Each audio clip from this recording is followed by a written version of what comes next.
Hello দর্শক, আসসালামু আলাইকুম। চলে এলাম আরো একটি চকলেট কেকের রেসিপি নিয়ে। কেকটা দেখতে যেমন সুন্দর, খেতেও কিন্তু অনেক ইয়ামি। তো চলুন আর দেরি না করে মূল রেসিপিতে চলে যাই।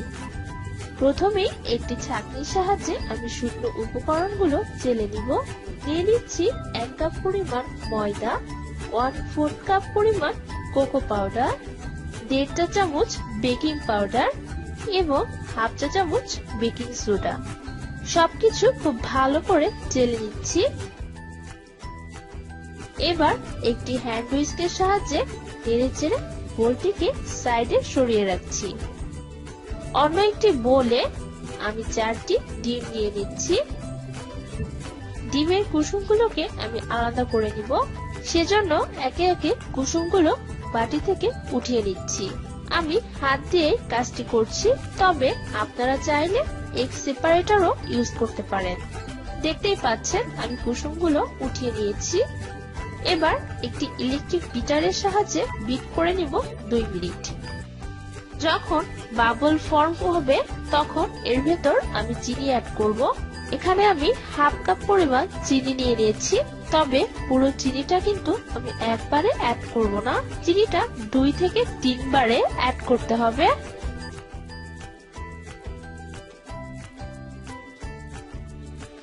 ডিমের সাদা অংশ ফোম হয়ে এলে অ্যাড করে নিচ্ছি 1/4 কাপ পরিমাণ সয়াবিন তেল, দিয়ে দিচ্ছি উঠিয়ে রাখা ডিমের কুসুম এবং 1 চা চামচ পরিমাণ চকলেট এসেন্স। আবারও বিট করে নিব 1 মিনিট। এবার এর সাথে অল্প অল্প করে শুকনো উপকরণগুলো অ্যাড করে নিব।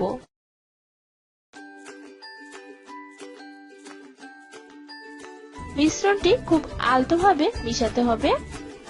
ভিডিওতে আপনারা দেখতেই পাচ্ছেন এভাবে ঘুরিয়ে ঘুরিয়ে মিশ্রণটিকে মিক্স করে নিচ্ছি।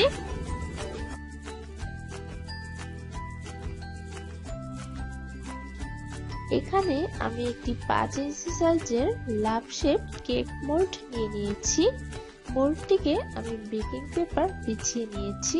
এবার একটি ব্রাশের সাহায্যে আমি উপর থেকে তেল ব্রাশ করে নিচ্ছি। ব্যাটারটি কেক মোল্ডে ঢেলে হালকা ট্যাপ করে নিচ্ছি। একটা কথা বলে রাখি, আমি কিন্তু পুরো ব্যাটারটাই এখানে ইউজ করব না, অর্ধেকটা আমি এখানে ইউজ করব, আর বাকি ব্যাটারটুকু দিয়ে আমি কিছু কাপ কেক তৈরি করে নিব। চুলায় একটি প্যান আমি 10 মিনিট প্রিহিট করে নিয়েছি। এবার প্যানের ভিতর একটি স্ট্যান্ড বসিয়ে কেক মোল্ডটি বসিয়ে দিচ্ছি। ঢাকনা দিয়ে ঢেকে আমি বেক করে নিব 40 থেকে 45 মিনিট। আমার কেকটা বেক হয়ে গিয়েছে। একটা কাঠি দিয়ে আমি চেক করে নিচ্ছি ভেতর থেকে ঠিকভাবে বেক হয়েছে কিনা। আমার কেকটি হয়ে গিয়েছে। এবার আমি চুলা থেকে প্যানটি নামিয়ে নিচ্ছি।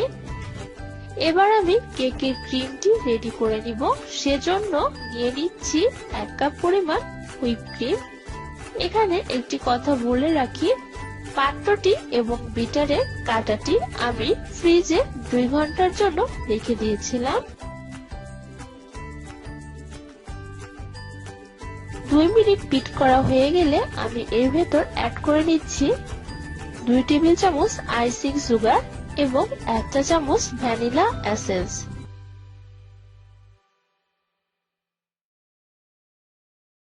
আবারও 3 থেকে 4 মিনিট বিট করার পর আপনারা দেখতে পাবেন ক্রিমটা এমন স্টেবল ফর্মে চলে এসেছে। তখন বিট করা বন্ধ করে দিতে হবে। আমি আপনাদের বাটিটা একটু উঠিয়ে দেখাচ্ছি যে ক্রিমটা যখন বাটি থেকে আর পড়ে যাবে না, তখন বুঝে নেবেন ক্রিমটা সঠিক ফর্মে হয়ে গিয়েছে। কেকটাকে চুলা থেকে নামিয়ে ঠান্ডা করে আমি 3 ভাগ করে নিয়েছি। প্রথম লেয়ারটার উপর আমি সুগার সিরাপ দিয়ে দিচ্ছি। 2 টেবিল চামচ চিনি, 2 টেবিল চামচ পানি এবং 2 টেবিল চামচ মিল্ক চকলেট দিয়ে আমি এই সুগার সিরাপটি তৈরি করে নিয়েছি। এবার উপর থেকে তৈরি করে রাখা ক্রিম দিয়ে দিচ্ছি। সাথে উপর থেকে আরো কিছু গ্রেট করা চকলেট দিয়ে দিচ্ছি।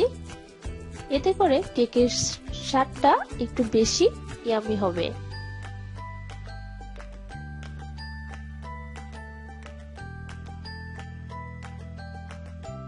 একইভাবে দ্বিতীয় লেয়ারটাতেও আমি সুগার সিরাপ দিয়ে উপর থেকে ক্রিম দিয়ে দিচ্ছি এবং চকলেট ছড়িয়ে দিচ্ছি।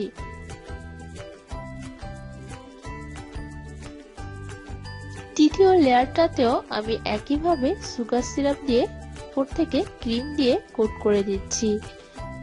এবার পুরো কেকটাকে ক্রিম দিয়ে কোট করার পর আমি কেকটাকে আধা ঘন্টার জন্য ফ্রিজে রেখে দিচ্ছি।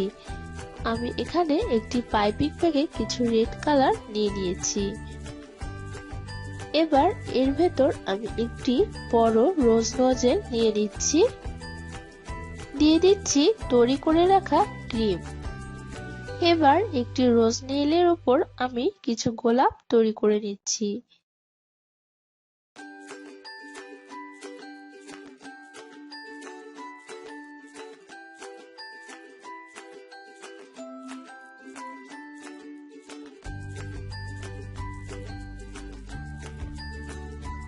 কেকটা ফ্রিজ থেকে বের করার পর আবারও এর উপর থেকে ক্রিম কোট করে স্মুথ ফিনিশিং করে নিচ্ছি। আমি একটু রেড শেড করব, এজন্য আমি লাল ক্রিম দিয়ে উপর থেকে একটু শেড দিয়ে দিচ্ছি। এবার একটি বাস্কেট নজেলের সাহায্যে কেকের বর্ডারগুলো ডিজাইন করে নিচ্ছি। তৈরি করে রাখা গোলাপগুলো সাদা অংশের উপর বসিয়ে দিচ্ছি। নিচের দিক থেকে এক সাইডে দুইটি গোলাপ বসিয়ে দিচ্ছি।